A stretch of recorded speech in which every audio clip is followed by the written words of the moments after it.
अस्सलामुअलैकुम जी फ्रेंड्स। आज का जो हमारा टॉपिक है वो है ट्रांजिस्टर। हम लोगों ने इलेक्ट्रॉनिक्स वन की सीरीज स्टार्ट की हुई है। इस सीरीज में हम इन टॉपिक्स पर पिछली वीडियोस में बात कर चुके हैं, ये देखते जाएं। तो आज की जो हमारे पास वीडियो है वो वीडियो नंबर 7 का बी पार्ट है, ट्रांजिस्टर। सिर्फ हम इंट्रोडक्शन देखेंगे। ए पार्ट में हमने ये जो जंक्शन ट्रांजिस्टर था, या ए पार्ट है, या जो अभी हम डिस्कस करने लगे हम बी पार्ट, ये दोनों बिल्कुल सेम हैं। ओके। अब जो ए पार्ट था उसकी जो लेंथ थी वो काफ़ी बड़ी हो चुकी थी, इसलिए हम इस जो बी पार्ट है इसमें सिर्फ छोटी छोटी बातों को जो मेन बातें हैं ट्रांजिस्टर में जो हम आगे यूज़ करेंगे इन टॉपिक्स में, उन पर स्टडी करते हैं। ओके, तो आइए आज के टॉपिक स्टार्ट करते हैं। बिस्मिल्लाहिर्रहमानिर्रहीम।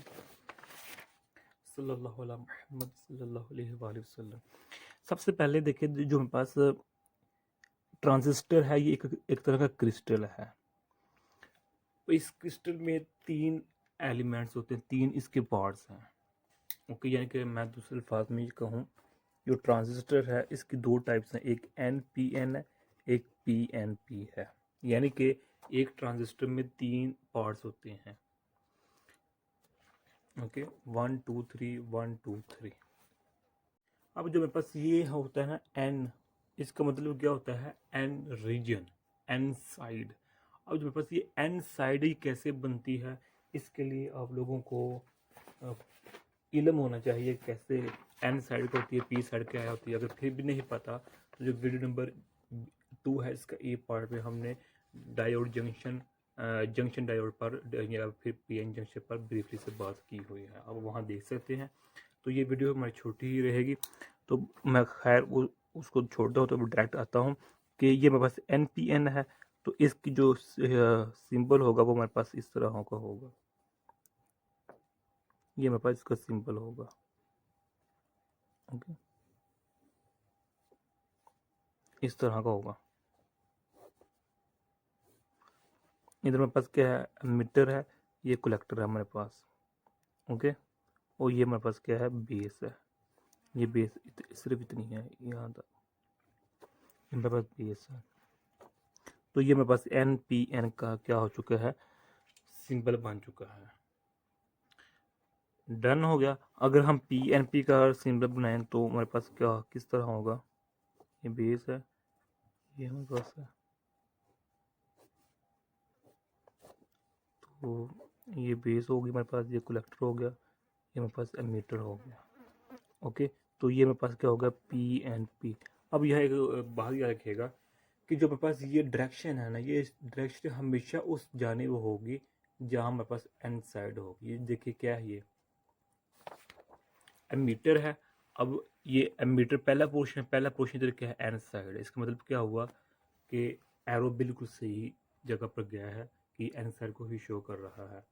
अब ये एरो इसको शो कर रहा है, यानी बी पार्ट है, ए 1 2 3 है, सेकंड पार्ट क्या मेरे पास है? ये इस तरह कर रहे 1 2 3, तो ये सेकंड है, ये N नहीं है। तो हमेशा जो एरो की डायरेक्शन होगी वो किस जानिब होगी? N साइड की जानिब ही होगी। ओके, अगर इसको मैं इस तरह PN जंक्शन की फॉर्म में लिखूं तो मेरे पास ये है। ओके, ये मेरे पास एमीटर है, ये मेरे पास बेस है, ये मेरे पास कलेक्टर है।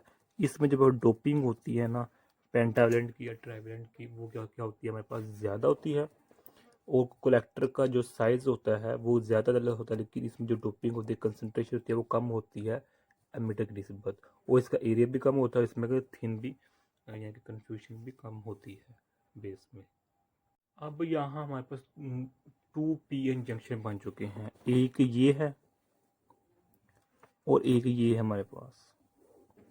ओके, तो यानी कि जो पहला है उसको हम कहते हैं, वो जब हम बैटरी अटैच करेंगे तो अब हम कहेंगे कि इधर फॉरवर्ड है या रिवर्स बाइसिंग है। ओके, यानी कि ये देखें ना, अब ये है, इसको हम ले लेते हैं, ये है। अगर ये बैटरी इधर मैं ले आता हूँ इसकी, ये क्या है? नेगेटिव साइड है, ये क्या है? ये भी नेगेटिव है, सॉरी नहीं, ये पॉजिटिव साइड है, ये नेगेटिव साइड है, और ये मेरे पास क्या है? पॉजिटिव साइड है। तो अब इसको अगर मैं बैटरी के साथ किस तरह अटैच करूं, सॉरी इसको मैं इधर दोबारा गेन बनाता हूं, चलिए हम ये ले लेते हैं, क्योंकि हमने जो आने वाले नेक्स्ट जो हमारे पास वीडियोज़ हैं उसमें हमें सिर्फ NP को स्टडी करना है। NPN को स्टडी करना है, PN को हम नहीं देखेंगे। तो NPN को लेते हैं। तो ये हमारे पास ओके इस तरह है। ये हमारे पास ये बेस है, ये एमीटर है, ये कलेक्टर है, ये मेरे पास क्या है बेस है।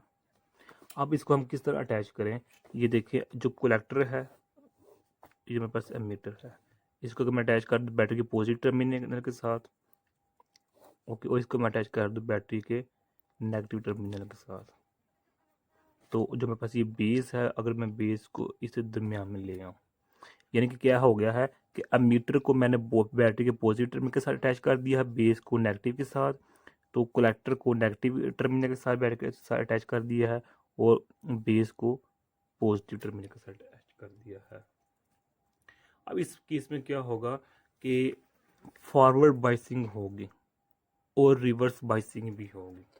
जब हम इसको स्टडी करेंगे इतने वाले पोर्शन को, तो क्या होगा हमारे पास जी, फॉरवर्ड बाइसिंग होगी ना, और रिवर्स बाइसिंग होगी, क्योंकि हम ले रहे हैं NPN को। तो ये N है, ये P है और ये N है। तो N को हमने बैटरी के पॉजिटिव में साथ अटैच कर दिया और पॉजिटिव साइड को N के। तो अब क्या होगा, इधर जो डिप्लेशन रीजन होगा वो इंक्रीज से इंक्रीज तरह होता जाएगा, लार्जर होता जाएगा। क्यों? क्योंकि जो बैटरी का पॉजिटिव टर्मिनल है ये N इलेक्ट्रॉन को अपनी तरफ खींचेगा, अट्रैक्ट करेगा। जो बैटरी का नेगेटिव टर्मिनल है ये यहाँ से पॉजिटिव जगह पर अट्रैक्ट करेगा, तो जो डिप्रेशन रीजन होगा वो इंक्रीज करता जाएगा। अगर आप लोगों को समझ आ रही है तो बेहतर, अगर नहीं आ रही तो मैं फिर रिक्वेस्ट कर रहा हूँ इस वीडियो को देखें। तो अब जो मेरे पास ये वाला पोर्शन हो जाएगा ये अब फॉरवर्ड बाइसिंग हो जाएगा। क्यों? क्योंकि ये नेगेटिव साइड है, तो नेगेटिव को हमने नेगेटिव साइड अटैच कर दिया और पॉजिटिव को पॉजिटिव। अब ये मेरे पास फॉरवर्ड बाइसिंग हो जाएगी। तो जब फॉरवर्ड बाइसिंग होगा, जब करंट क्रिएट होगा, करंट जनरेट होगा, जब हमें डिप्लेशन रीजन होगा वो कम से कम होगा।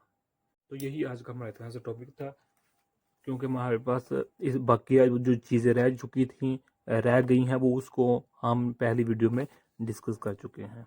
तो अगर आप लोगों ने अभी तक हमारा चैनल पाक एमएन अकेडमी को सब्सक्राइब भी नहीं किया तो प्लीज़ सब्सक्राइब कर दें। जज़ाकल्लाह खैर, वीडियो को भी लाइक कर दें। अस्सलाम वालेकुम रहमतुल्लाहि व बरकातहू।